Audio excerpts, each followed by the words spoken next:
Welcome back to my channel. In this video we're going to talk a little bit about setting up a finish mower on the back of the Kubota tractor.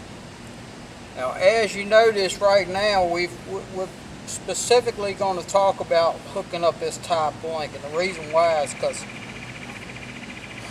a lot of people this time of year are buying finish mowers, and they've never had a finish mower before, so they may not have any idea whatsoever where to set this top link at. So I'm going to show you where I set it at. I've seen a lot of people with their top link set up pulled straight like this, and the back wheels are up off the ground. You can see, hopefully it's showing up in the video, these back wheels are off the ground, and that is absolutely not correct. Then we'll see some where they'll adjust this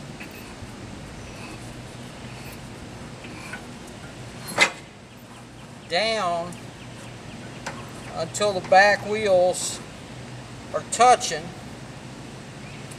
and we've got a little bit of slope right here. Okay, we've got a little bit of a downward slope right here, and there's nothing wrong with doing it this way. You got all four wheels on the ground, so you're good on that end. If you come down a hill and then level out, if you're cutting down a hill and then the land levels out, the back of this mower will be hinging up when the tractor is on the flat surface, and this will hinge down into here, which is what it's designed to do. Personally, I like it further down in there. Okay, so we'll run it on down in here a little ways, and now where I've got this right now is right far. Okay, it's right far down. Typically, I believe majority of people that have had finish mowers for a long time typically put this at about 45. I go a little bit further than 45. It's not quite 90 up and down, but it's getting pretty close to being up and down. Okay, now with it like this, when I come down a hill and the back of this comes up, this will still go up into here as long as this pin doesn't hit these sides. So I do have to be mindful of this pin, because the pin on mine is a little bit long. Okay, I'd be better off to have a little shorter pin. But as it is right now, not only will it go up in this way when I come down a hill and then level out, but when I have to mow down into my ditch and I back down into my ditch, this will allow the mower to tilt down with the contour of that ditch. And I'm going to show you that in a video in just a second, so stay tuned. So real quick, from a different angle, I wanted to show you where the top link hooks up at, which is right here. And this is the pin I was talking about that's kind of long on mine. Probably would be better to have a shorter pin, but you know, it is what it is. Typically you want to have it at this type of an angle for when you're coming down a hill, cutting down a hill, and then going flat again, so the back of the thing can raise up higher. But when you're in a situation like what I had over here, where I was backing down into a ditch, then you want this adjusted so that it's back here. I generally put it about right at this kind of angle, not quite 90, a little bit forward from 90, and then that gives me kind of the best of both worlds. I can come down a hill this way and the back does lift up, and when I back down into a ditch, the back of the mower does go down into the ditch. if I'm only doing the ditch out there and I need to go down real far, I have put this straight down like that when it's on a level surface, and then when I back down in that ditch, this mower will really follow the contour of that ditch and going down in there. Anyway, just wanted to give you a different view of that.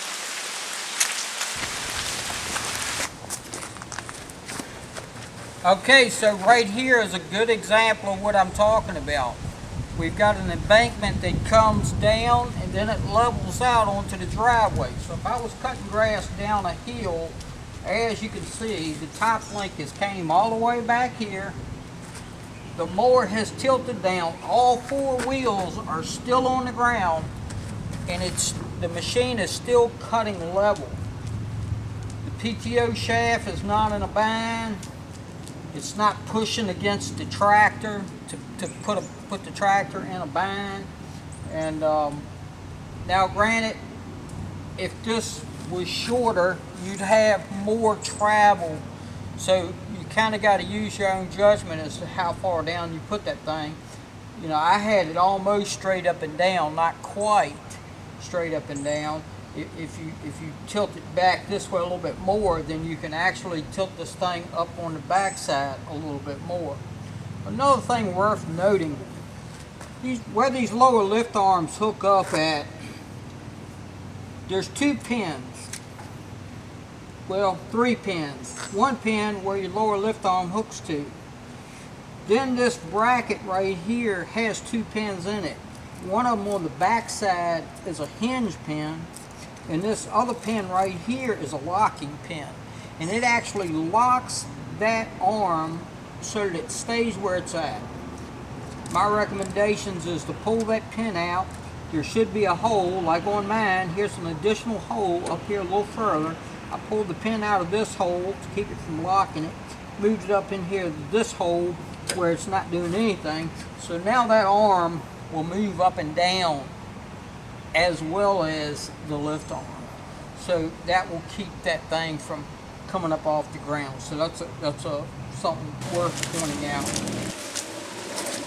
So real quick, I just wanted to show you this arm right here.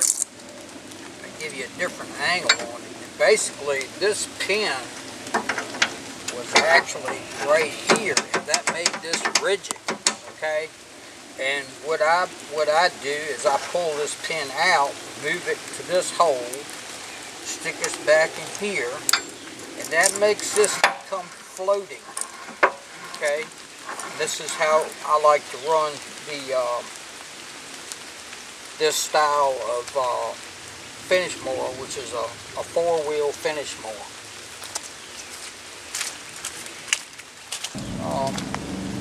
So now you've kind of got an idea of, you know, what's going on when you go down a hill and this thing tilts up. Now let's go over to the ditch, and I'll show you there why I put mine on such an extreme angle for when I do this ditch over here. And this is all based on the job task that you have at hand. If I had a situation where I had a steep hill that I was having to drive down and then go level, I may not adjust it this way, but this is an option. Okay, so let's move over here and cut down this hill.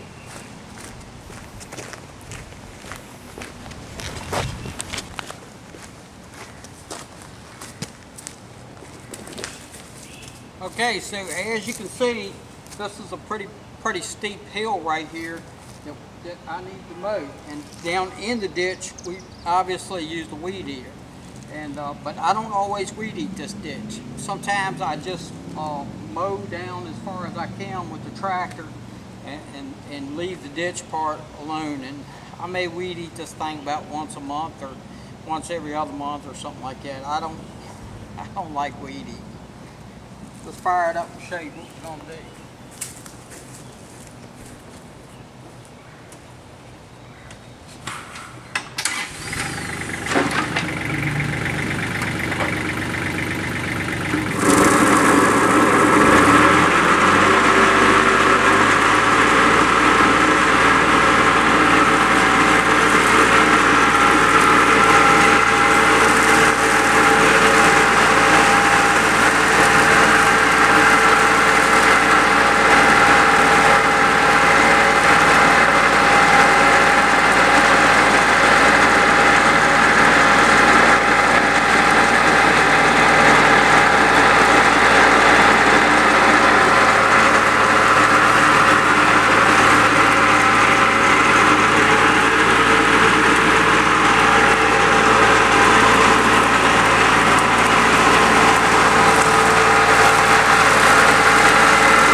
right, so there you have the kind of an explanation as to why I set that top link like I do. I can go on down here with the mower and mow a good bit of the slope of this ditch by just backing down here. I wouldn't do this if you've only got a two-wheel drive tractor. I have the tractor in four-wheel drive, and I've got the front end loader on here giving me some front weight to keep the front end down. If you're running a two-wheel drive tractor, or if you don't have a front end loader on your tractor to give you that extra weight to hold the front end down, I would not attempt to do that.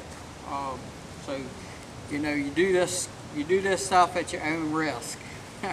Anyway, but there's a method to the madness, I guess you'd say, and that's why I set my top link at that angle right there. Hope you enjoyed the video.